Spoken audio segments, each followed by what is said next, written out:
बिस्मिल्लाहिर्रहमानिर्रहीम। अस्सलाम वालेकुम। श्रीलंका में भी इंडिया के खिलाफ एहतजाज।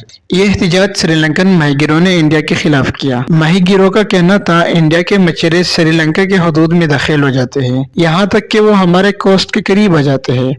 एक तो वो गैर कानूनी तरीके से हमारे समुद्री हदूद में दाखिल हो जाते हैं और दूसरा वो गैर कानूनी तरीकों से शिकार करते हैं, जिस पर श्रीलंका में पाबंदी है। इनका अपने हुकूमत से पुरजोर मुतालबा था कि इन इंडियन माहीगीरों के खिलाफ सख्त से सख्त एक्शन लिया जाए और इनको श्रीलंका के हदूद में न छोड़ा जाए। इनका कहना था कि रोजाना की बुनियाद पर 500 से ज्यादा इंडियन बोट श्रीलंकन हदूद की खिलाफ वर्जी करती है। इनका नारा था #save our fisherman. The Indian trawlers can be easily seen and they come very close to the coast. They're not being punished at all. To scrape the ocean floor while a large net scoops up everything in their wake. The fishermen are angry and frustrated. They say the Indian boats are not only fishing illegally but also damaging the marine environment and future fish stocks as well as their livelihood. Their main demand that the government implement the law to stop this. There are two laws that the fishermen are demanding must be implemented.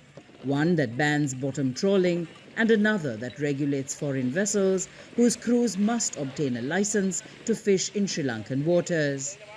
Sources told Al Jazeera that the pandemic has led to an increase in illegal fishing as the Navy and Coast Guard avoided contact with Indian fishermen in case they were infected.